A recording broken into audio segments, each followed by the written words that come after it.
సరే, ఎంతమంది అన్నదమ్ములు మీరు? మీరు నేను అంటే మా ఫాదర్కి ఫస్ట్ వైఫ్ సన్ మా బ్రదరు. ఓకే. ఆ తర్వాత ఒక సిస్టర్ లేదు. తర్వాత నేను మా వైఫ్, నేను ఒక్కనే కొడుకు, second wife. Okay. So that I'm the only child as my wife. Another పెద్దమ్మ వచ్చి my brother. We did not know about it for a long time. My mother did not allow us to know that we are sisters. ఆ రోజుల్లో అలా అంటే పిల్లలకి జాగ్రత్తగా కాపాడుకునే. They did not know, I am the mother అన్నట్టుగానే పెంచింది. She was there. Then school I had so I went there, innovative వచ్చాను, స్కూల్ వచ్చాను.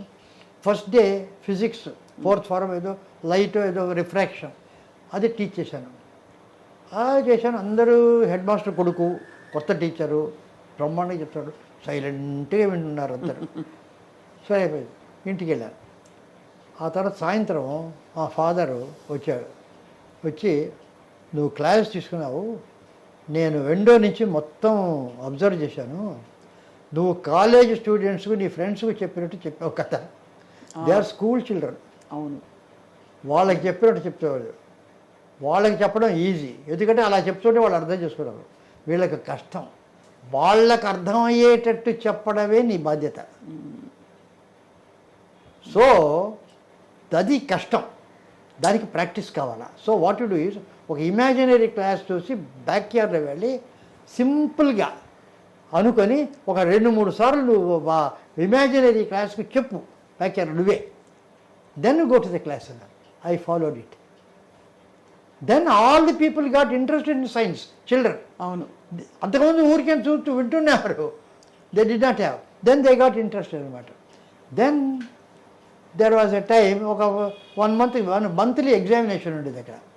ఆ మంత్లీ ఎగ్జామినేషన్లో ఏమిటంటే అప్పుడు పద్ధతి, బోర్డు మీద క్వశ్చన్స్ 10 క్వశ్చన్స్ రాసేస్తే వాళ్ళు షీట్స్ తీసుకొని రాస్తారు. అదంతా పెడతారు, కరెక్ట్ చేస్తాను. పుస్తకాలు ఉంటాయి, పుస్తకాలన్నీ కూడా టేబుల్ కింద పెట్టాలి, కాపీ కొట్టకుండా. అది పద్ధతి.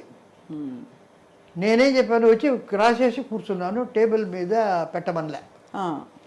వాళ్ళు ఒకళ్ళనొకళ్ళు చూసుకున్నారు. బఫూల్, ఇతను కొత్త టీచరు, అమాయకుడు, చెప్పట్లేదు, ఏంటి లేదు, పుస్తకాలంతా పెట్టారు. పాప ఒకడు ఏదో అడగబోయాడు, ఏదో చేశాడు. ఐ డి నాట్ బాదర్, నేను ఒక పుస్తకం తీసుకొని చదువుకుంటాను, రాస్తున్నారు. అందరూ పుస్తకాలు తీసి కాపీ కొట్టింది. I was observing. అందరూ కాపీలు కొట్టారు. సో అయిపోయింది. ఇంకొక 5 minutes ఉండగా, సార్ అయిపోయింది సార్, పేపర్స్ ఇమ్మన్నారు.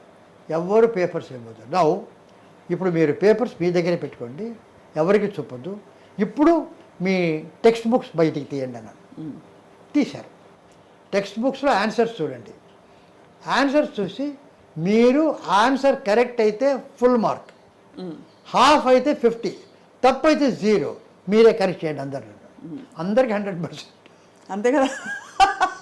వాళ్ళు మీకు ఎవరికి చెప్పకన్నారు, అందరూ 100%. మీరు ఎవరికి చెప్పండి మీ మార్క్స్. ఇప్పుడు ఆ ఆన్సర్ పేపర్స్ చించేయండి, చించేసి బుట్టలో వేయండి.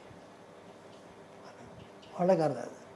For the first time they realise, ఇంతవరకు వాళ్ళు కాపీ చేసింది ఒక తల్లిదండ్రుని ఇంప్రెస్ చేయడానికో, ఒక టీచర్ని ఇంప్రెస్ చేయడానికో వాళ్ళకి చేస్తున్నారే కానీ వాళ్ళ మంచి కోసం బాగా రాయాలనేటువంటి బుద్ధి వాళ్ళకి లేదు. For them they must right well, because వాళ్ళ ఫ్యూచర్ అది కాదు. తల్లిదండ్రులు కోపడతారు, సరిగా మార్కులు రాంటి కాపీ కొడతారు. టీచర్ అంటారు. నెక్స్ట్ మంత్ వాళ్ళని పెట్టాను, పుస్తకాలు అదేవారు, ఒక్కడు కాపీ కొట్టలే. అద్భుతం కదా, అంటే కాన్సెప్ట్ దిగిపోయింది అంతే. They understood. కానీ ఊళ్ళో కొత్త టీచర్ ఇచ్చాడు, హెడ్ మాస్టర్ కొడుకని ఇష్టం వచ్చేసారు, అందరు కాపీలు కొట్టడానికి అనుమతిస్తున్నారు, అది ఇది అని చెప్పి లాట్ ఆఫ్ క్రిటిసిజమ్స్ పెద్ద. అది all scandal, everything bad about me. మా ఫాదర్కి ఏంటంటే ఇది చెప్పారు. సరేలే. So that revolution started at school itself. Then I thought I should come to Madras and one day KV Reddy గారిని మీట్ అయితే, అప్పుడు ఎందుకు ఇదంతా, అప్పుడు ఆ స్కూల్ అప్పుడు ఐ రోట్ ప్లేస్. ఆ టైం అప్పుడు ఐ రోట్ ప్లేస్. మాకు చిల్డ్రన్ అంతా తీసి ఆ కాలేజీ వాళ్ళతో కంపీట్ చేసి that got awards and all that. Awards వచ్చింది చెప్పి ఆయన దగ్గర చూపిస్తే 2-3 ఇంటర్వ్యూస్ ఇచ్చి ఆయన he said I do not know of course awards అవన్నీ చూసావు అని షీ స్టూప్స్ టు కాంకర్ అని Oliver Goldsmith's no play అది ఇచ్చి you get a thing you try to adapt it for our screen you do not know anything about screen play but in your own way you try to adapt అన్నారు. I was excited. వెళ్ళి హిగిత్ బాతమ్స్కి వెళ్ళి she stoops to canker తీసుకొని అదంతా చేసి 1 month కూర్చొని నాకు వచ్చినట్టు స్క్రీన్ రికార్డరు ఎలాగా పిక్చరు మాటలు 8 పాటలు అంతా రాసి 3 months అయిన తర్వాత ఒక 2 బోన్ బుక్స్ అయింది. వచ్చి అక్కడ పెట్టి రాండి అయితే ఒక కప్ ఆఫ్ కాఫీ ఇచ్చి సరే సార్ ఐ హ్యావ్ ఫినిష్డ్ అన్నారు. ఐఎమ్ టేకింగ్ యూ అన్నాడు. ఏంటంటే నువ్వు ఏమి రాశావు అనేటువంటిది కాదు ఇక్కడ important, I have finished the work అన్నవే. ఒక ఇచ్చిన బాధ్యతను సార్ ఇంకొక వారం ఇవ్వండి, ఇంకొక ఏదో చేయండి, అది చెయ్యండి అనకుండా I have finished, good or bad, that is important. It doesn't matter what it is here.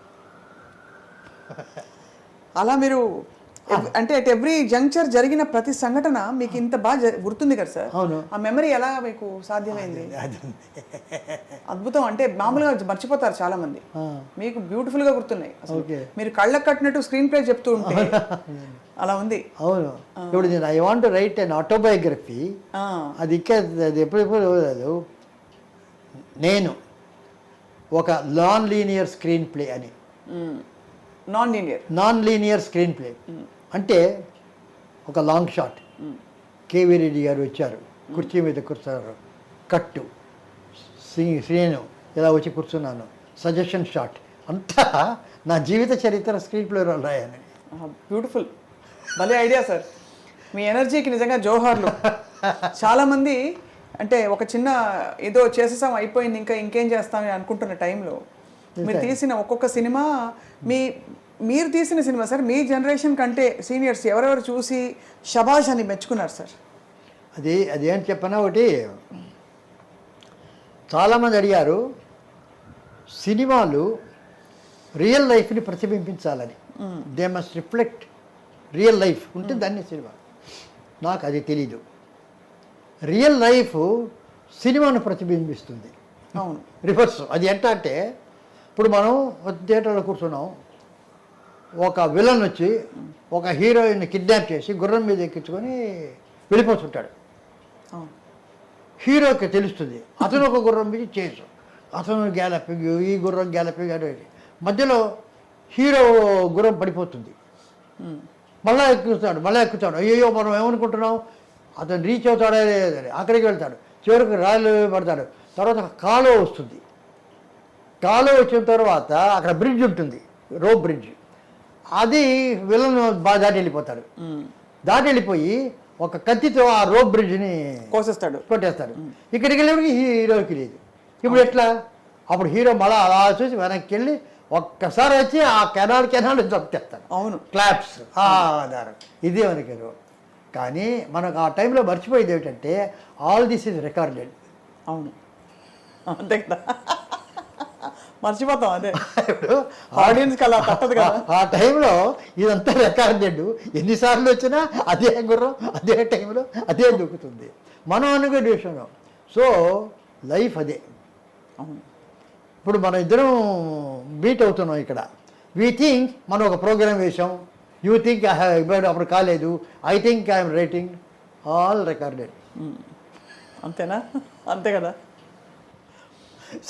So మీరు సినిమాలు చేశారంటే నేను చేసేది కాదు, అది రికార్డెడ్. ఎవ్వరికి ఏ క్రెడిట్ లేదు ప్రపంచంలో. అలా ఎలా అంటారు సార్?